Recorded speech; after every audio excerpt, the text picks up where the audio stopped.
in the double digits. It's not really good. Our city hasn't moved forward in way of appearance and stuff.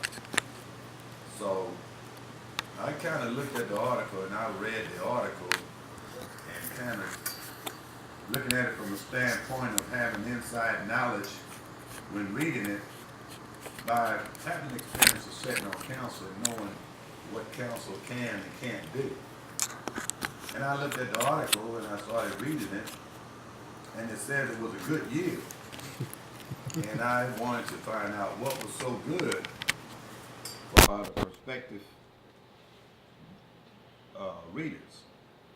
And in the article, she said, we have witnessed the beginning construction of a new anticipated restaurant, Sawgrass, due to open in January, and the near completion of the Marriott Hotel. Those two businesses, or should I say restaurant and a hotel, were in the makings years ago. The developer for those two particular ventures had long developed most of the area you see up in that area with Cheddar's and all that. He owned the property and he did a lot of development in that area, and he sort of gotten away from Port Arthur because he wasn't satisfied with the assistance and working with our city, and he decided to come back and finish that development. And he also was talking about bringing in restaurants, and he's pretty clear to try not to let the people he's dealing with get out. But he has the Sawgrass and he also has the hotel, which goes to another portion of this article that says our much awaited Hobby Lobby, of course, in a party city. Well, the owners of the old Sutherland building that's going to house Hobby Lobby in Party City, were actually talking with the same developer in that area, and had basically verbally agreed to bring it to that area where Sawgrass is. But in turn, the city ended up giving the owners 1.2 million over 10 years in tax revenue. So if that's good, then it's up to you as individuals to determine if given $1.2 million of tax revenue, sales tax revenue, over a 10-year period for a retail that was coming anyway, a little farther down the street, you have to make that determination yourself. We all look at it in different manner. The mayor seemed to think it was a great, and it was good for Port Arthur. And evidently other people do. But given all the facts, I'm quite sure that there are a lot of people that disagree with giving sales tax for a place where people want to go anyway. But we've discussed all that. We're not going to beat that dead horse to death because there's more in the article that we can talk about. We're talking about the super HEB. There's a proposal for bringing in a super HEB over on Gulfway Drive and Stadium Road, where the site of a church is currently there. The church is sold, and HEB is talking about putting a super HEB there. Well, we're talking about a super HEB on Gulfway and Twin City Highway. It's great. It brings one a little closer than going all the way out to Twin City Highway and 365. It'll be very convenient to the individuals who live on the west side or moving a little farther toward the east side here, so it can serve a lot of the community being located at Gulfway Drive and Twin City Highway. Great idea. The only question would be if they're going to build a super HEB there, what would happen to the one on Gulfway Drive just prior to getting 9th Street? I'm quite sure they're not going to build a super HEB on Gulfway in Twin City and leave a store right there on Gulfway, which means the store that is closer to proximity for people to reach and get to will now move farther away. And it's obvious that that will happen. So, you know, when we as citizens are looking at this, are we really seeing the underlying factor? Are we really weighing it? You know, what's happening to the city? We keep talking about developing the city and bringing rooftop to the city so we could get business here, but business will move away from the core city and moving farther out. Is it something to be concerned with?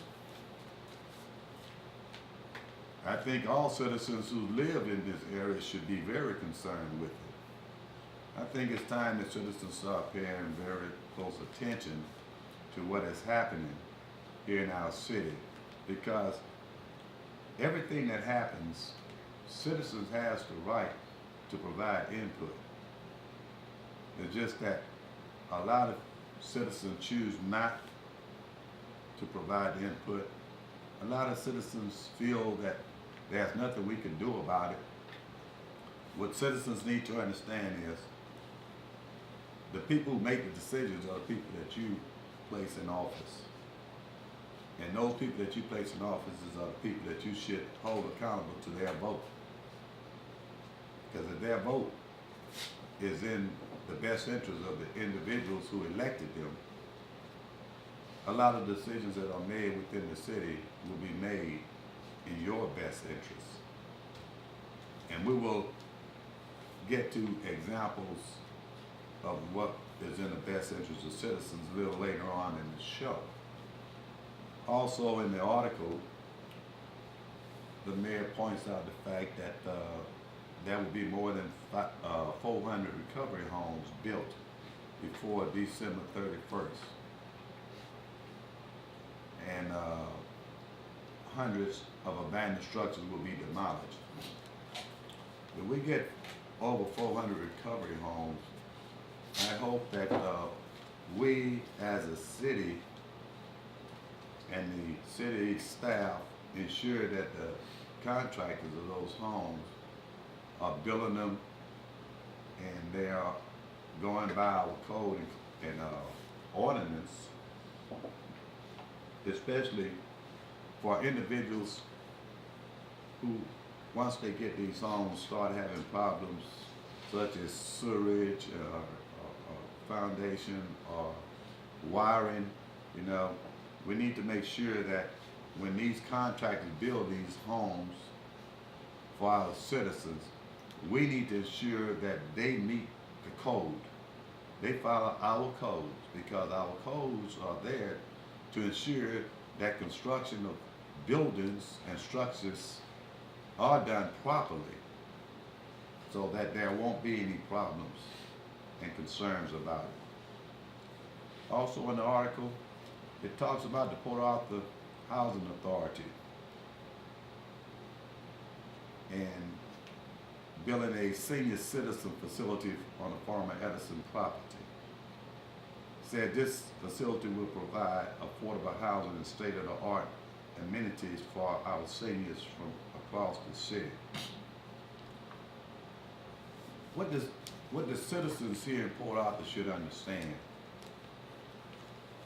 anytime the housing authority build housing, that housing is going to be built for people who are low to moderate income. They are building these homes so that these homes can be affordable to people with low and medium incomes. and it doesn't discriminate by age. It's not about whether an individual is a senior citizen, a young person, or a middle-aged person. The housing authority build affordable housing for low to moderate income individuals. So those are things that we need to understand about the Port Arthur Housing Authority. And as the mayor said in her article, although it has a title Port Arthur Housing Authority, it's a separate entity from the city of Port Arthur, which means that they are operating under guidelines that is set by HUD, and they follow state and federal laws when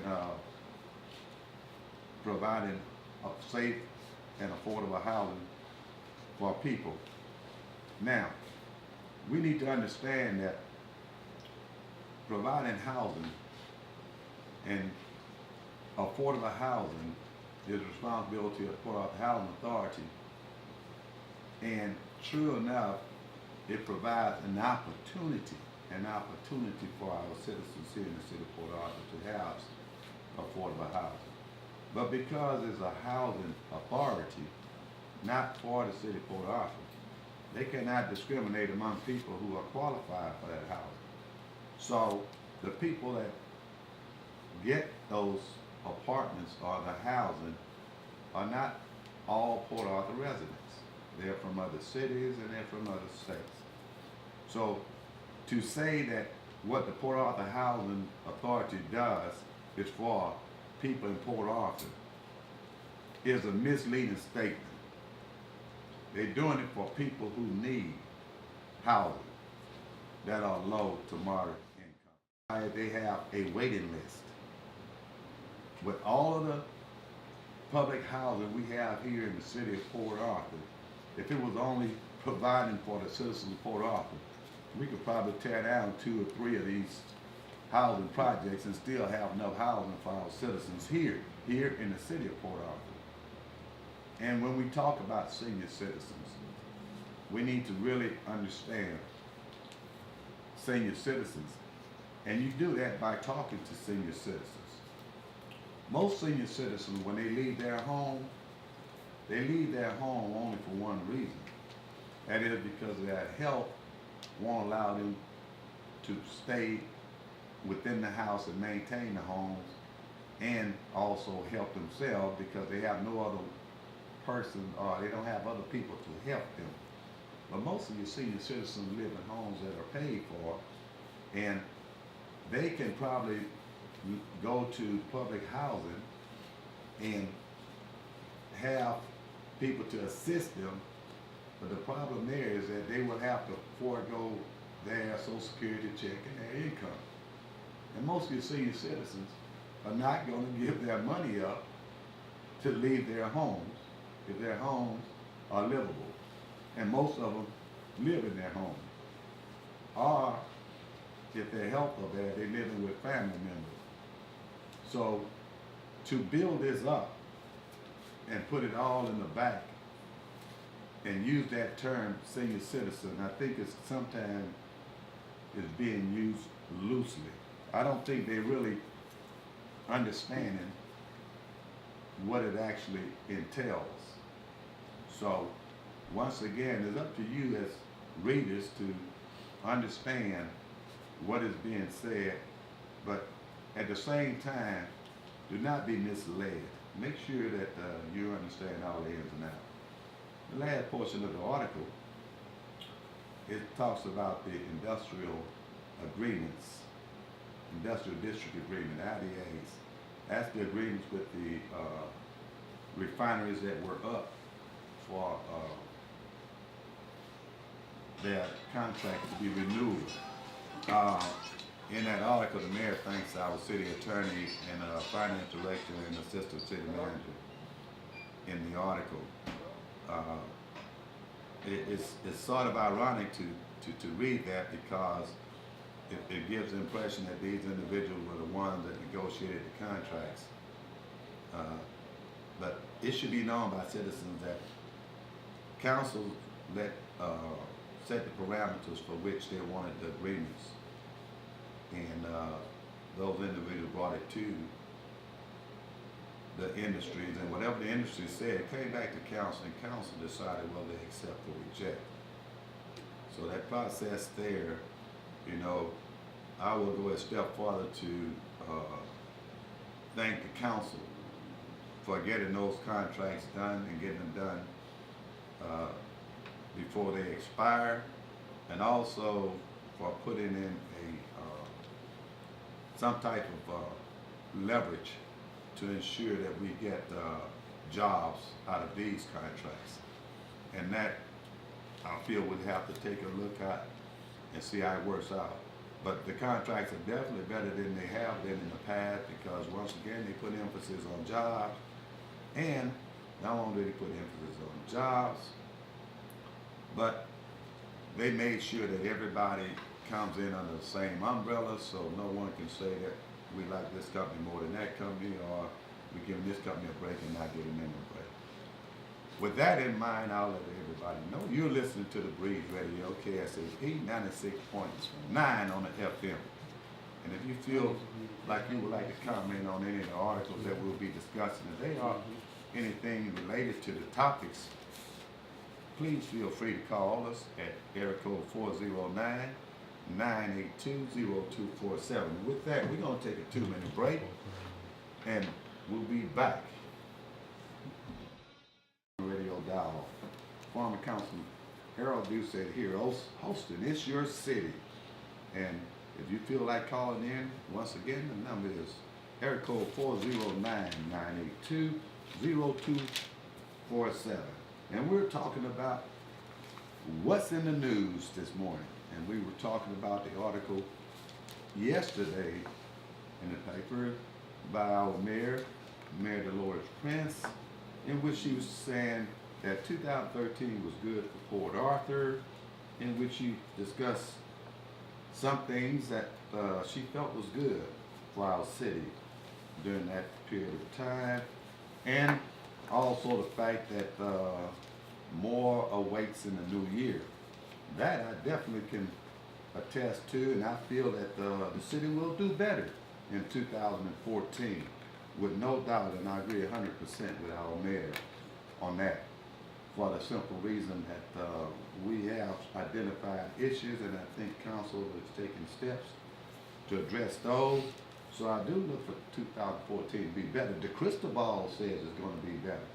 But back to that article, we were talking about the industrial agreements, and we thank council for making sure that we give a contract that is fair to all our industries, and put them all on one level, but at the same time putting emphasis on creating jobs.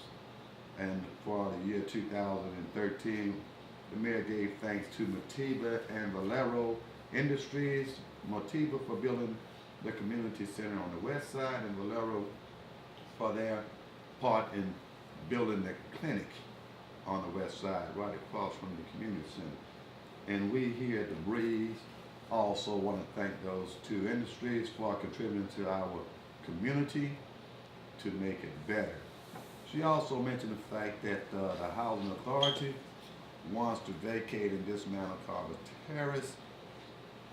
I'm getting to the point now where I'm trying to figure out if that's going to happen. They gave vouchers for some people to move out, and I don't know what the time frame is to do that, but it's obvious that right now they can't move or demolish Carver Terrace until they build the replacement, which is going to be located out on 365. And in turn, that will make sure that people have their place where they can move to if they choose to remain. And once again, that was an article written in Sunday's paper by our Mayor Prince. Also, there was another article written, and that article was in the Thursday paper, January the 2nd. And it's talking about, the title of the article was Demolitions Clear Land for New Growth. And it was written for the city of Rose. Basically what this article talks about is demolition of dilapidated and old structures. And I read the article, and there are things that sort of jumped out at me. And those things were some that I thought I should mention here on the show today, because it shows when you are trying to establish growth along with cleaning up areas. I've mentioned prior to being a councilman, while on council, and also since I left council, that when we talk about revitalization or rebuilding areas and neighborhoods, we talked about, before you can do that, you gotta first clean it, you know, and the phrase that is normally referred to and used is weed and seed. Weed and seed. Weed meaning clean out all of the bad and then start rebuilding in order to have growth. And that is the way you do it. And when doing so, you do it in a manner in which to provide the opportunity for individuals to ride in a certain area and look at property and says, I would like to build or purchase this property and build a home here. But people are not going to build a home when they look 2 houses down and they see a house falling down or grass grown high. They're not going to build there. So you can't establish growth. And the city of Groves, in this article, the city manager explains the process they go through with demolishing homes. That process that they explain is identical, the same process that we here in Port Arthur use. That is, the property is sent before the board, and in our case, it's the Construction and Appeals Board that we have. And they determine whether the property should be demolished as recommended by the staff or not. Normally, they always concur with staff recommendation, because the staff, when they recommend that a structure be demolished, they recommend it based on the structure itself and the codes of our city. When the structure becomes dangerous, unsafe, and dilapidated, and a certain percentage of its supporting members are gone, then they determine that that home is no longer safe and is dangerous, and in some cases it creates a place for homeless or criminal activity to be part of, and is unsafe for kids playing who may go into a structure of that degree or condition. So it goes before the board, and in there they tell you that the board decides to agree. A owner have the opportunity at that time to come before that same board and ask that it not be demolished, and they be allowed time to bring it back up to codes. And that is the identical process we have here in the city of Port Arthur. And by bringing the property back up to code is what we all would like to see if you do not build a new structure there, for the simple reason that if it's up to code, it's going to be nice and attractive, and it goes back on a tax roll, and it's more revenue for the city, and it makes for a better neighborhood. But some of the statistics that were given in this article by the manager of grows when talking about demolition of the land for new growth. In the past 10 years, he said the city of Rome had torn down 400 homes and 200 new homes have been built. He gave the statistics that from May 2004 to April 2010, 104 buildings were torn down and 141 new buildings built. And then from May 2010 to August 2013, they tore down 42 homes and 35 new homes were built. The reason this article caught my attention because one, it described the same procedure we have here in our city. And those numbers that were given were like a red flag. Because what we take a look at is, when we tear down buildings, are we creating land so that new homes can be built? Are we tearing down buildings that really won't impact on making land available for buildings? Now, what I mean by that, I mean, if you have a list of homes that you need to tear down in your city, which we have a lot here in Port Arthur, in order to do it and do it effectively, you have to take a look at those homes, know which ones that, if gotten rid of, can create your best opportunity for someone to want to build there. If you ride through a neighborhood and you see people keeping their homes up, and there's nice homes, and there's one home that is totally dilapidated in this particular block, and the rest of the homes are neatly kept and nice. If that home is taken out, more than likely someone may be interested in building a home there. And that is what you try to establish when you're talking about demolition of structures to create land for future growth. We don't demolish it just to take it out. We demolish it with hopes of getting the land and area in a position that people would want to build. The idea is to create an area where people want to build, create rooftops, bring people back.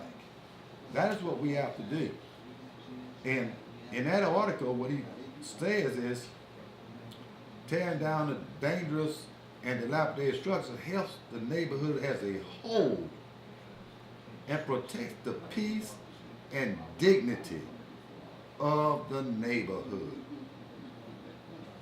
I'm going to repeat that. Now I'm going to go a little slow. Structures and dilapidated structures helps the neighborhood as a whole and protects the peace and dignity of the neighborhood. So they are doing it for the purpose of, one, clearing that area, but they want to take care of the whole neighborhood and create peace. And I'm quite sure when we talk about peace, he's talking about neighbors that are near this structure that keeps their property up, and they're wondering why the city don't get rid of this building that is so attractive next to my property. So it's a lot to be gained from taking care of and looking at the demolition of these structures, but also looking at trying to get the property back in the state that someone will come and build. Now, the other part of that is, it's up to our elected officials to understand that process, because they are the ones that can control certain things to help and get this done. And what I mean by that is they could clear an area, but if the council or elected official decide that we need to get people to go back there and build, they can afford to offer incentives for someone to build in that area. Now what your elected official is doing, they're actually taking steps that will create a situation by which people want to go back there and build, because part of people deciding to build homes is about money, and any monies that can be saved can entice people to build. Some people will build at a second or third choice, providing it saves money. Not everyone is going to build in disregard of cost. Some people will actually take the route that I will build over there because I'm going to save money.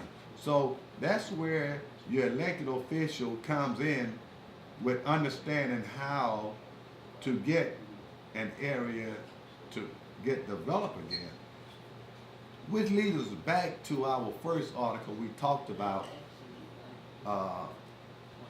from yesterday with our Mayor Prince, stating that the industrial agreement will allow the city to add more money to our reserves, in which she stated the reserves are higher than it's ever been.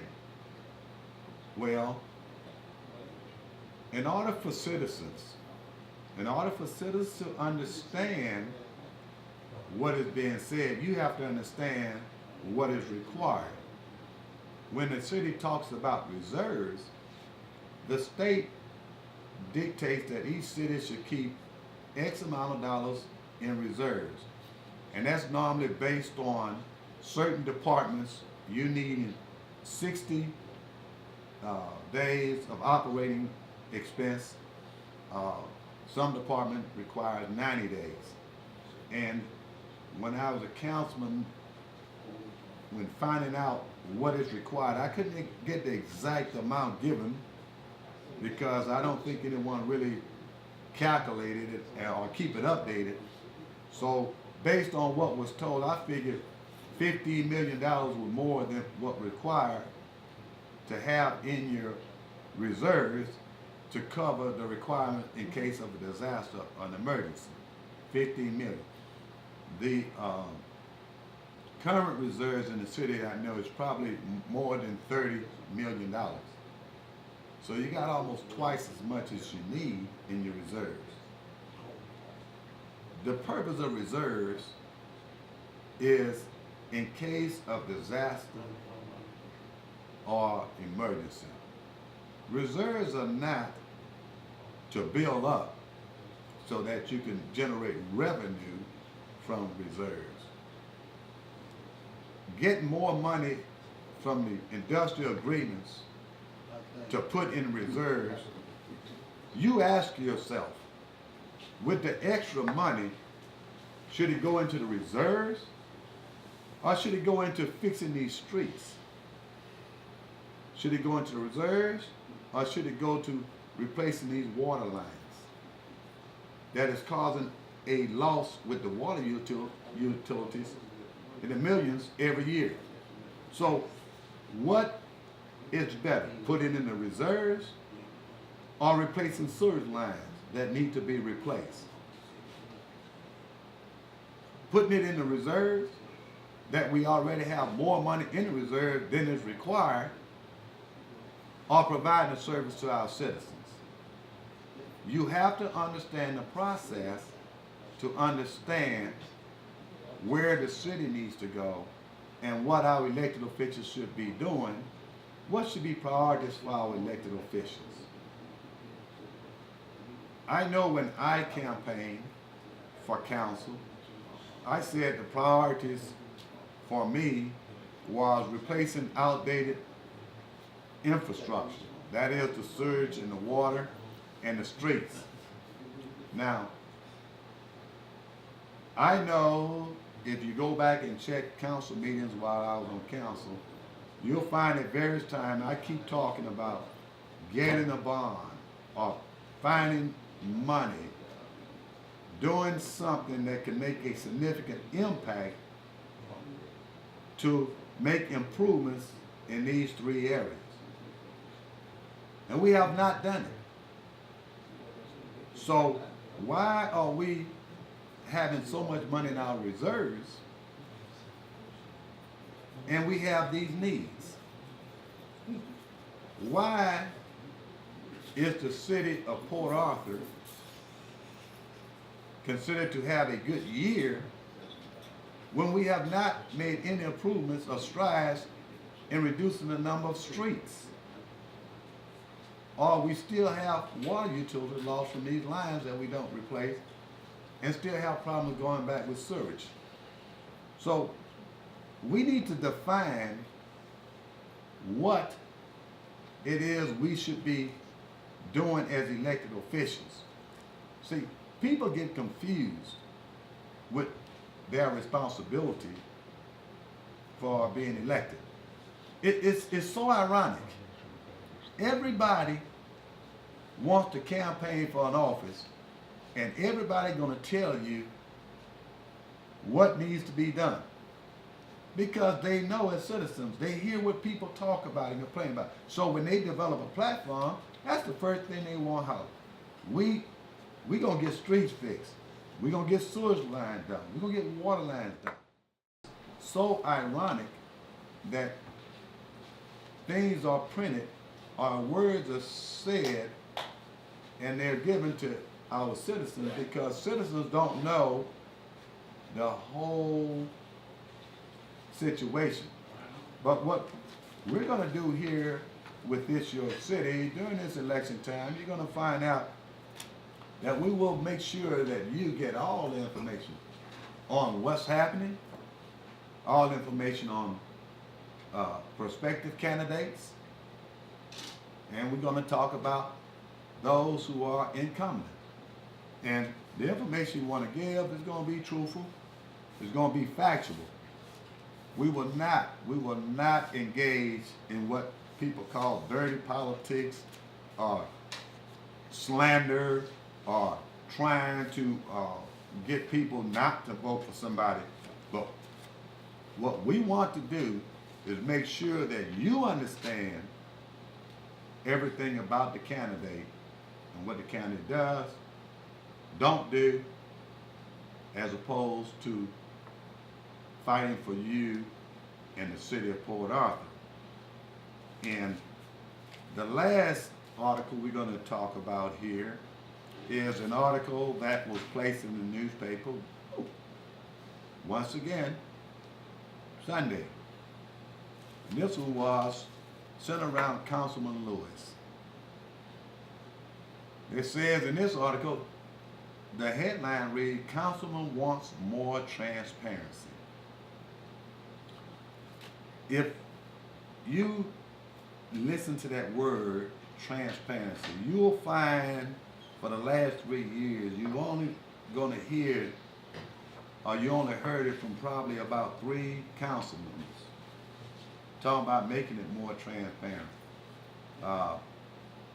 Those council members believe that if the people really understand what is happening, what is going on, the people would have a good idea on who is supporting and fighting for their rights and services, and who are going through the motions are trying to cover it. Transparency is something that the state of Texas requires that government do.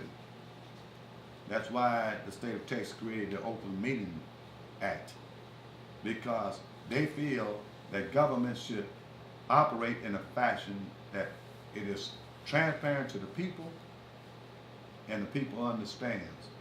Most time when you see people that's government operating without transparency, you'll find that you'll go into it, and once you look into it, you find that that's where all the corruption is.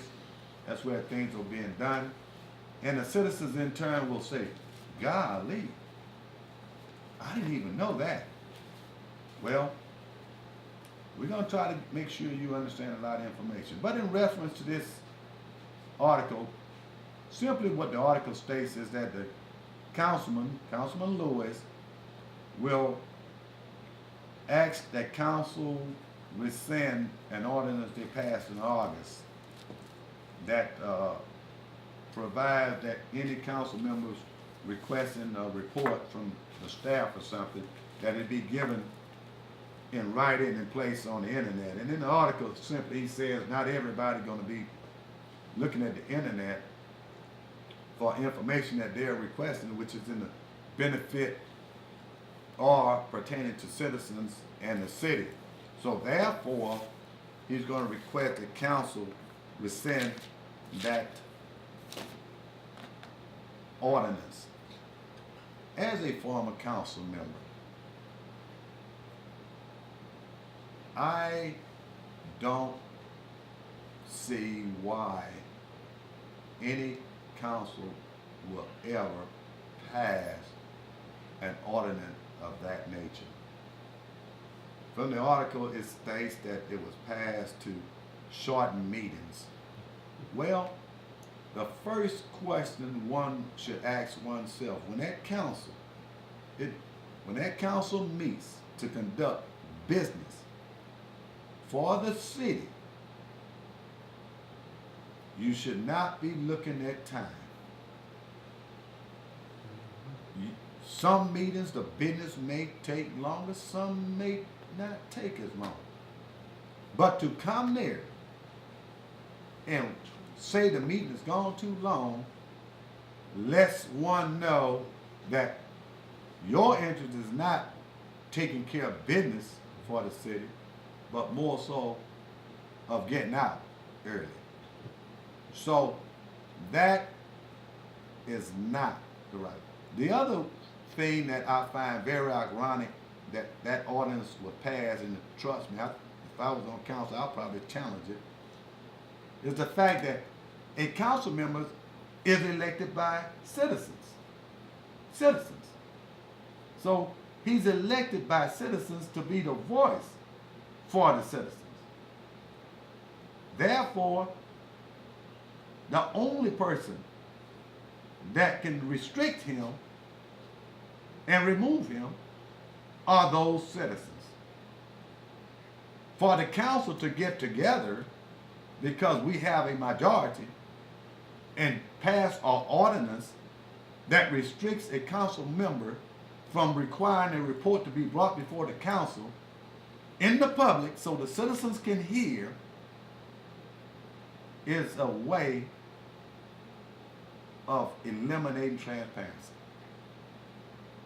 It's ridiculous, because most reports that council members request is because, one, there's a problem with that item or that issue, and that council member wanted it brought before the full council and the general public.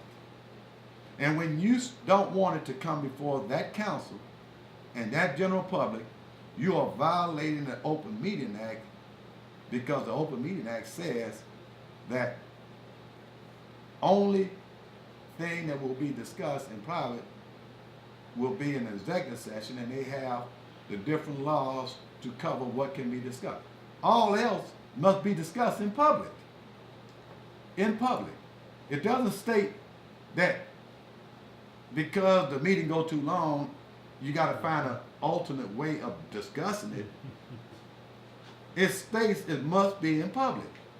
So this writing it, a letter to the city manager, then putting it online, is BS. That's how far out some council members have went to eliminate transparency. Transparency is what the citizen needs to have in order to understand. Because if you know what's going on, you may not accept decisions. And the way to ensure you don't know what's going on is eliminate the public portion of it. So this is supposed to be coming up before council. It'll be very interesting. And once again, I encourage all of you to follow that and watch which council members support not rescinding it, because that council member is saying, one, I don't want to stay in no meeting that long. I'm not coming here for a long meeting. So I want the meeting to be short. Although we may not conduct all the business we need to, I'm not here for a long meeting. Two, I don't want everything discussed in public. Well, you know, there's no such thing. That's why the state of Texas created the Opens Meeting Act, so that no government can keep anything from general public. And the thing about creating arguments, well, guess what? That's what debate do. If you look at the U.S. Senate, the U.S. House of Representatives, the state Senate, the state House of Representatives, you always have senators and representatives getting into heated battles. That's called debates. And when you have controversial issues, you're going to have those type debates. That's just the way it is. There's nothing wrong with it. But it has to take place. You have to understand that when it's two sides, the general public must be able to hear both sides in order to decide which one they support. You must be able to hear both sides. If you hear both sides, you can make up your own mind. But when people take actions to eliminate you from hearing the other side, you must then question their motives. Why do they not want you to? If it's attacking another council member, guess what? You should know it. If a council member attacks another council member, then in a public meeting, guess what? You should know it. Because you should know that council member attacks that council member. You should not have to wait for someone to tell you, or you should hear it secondhand.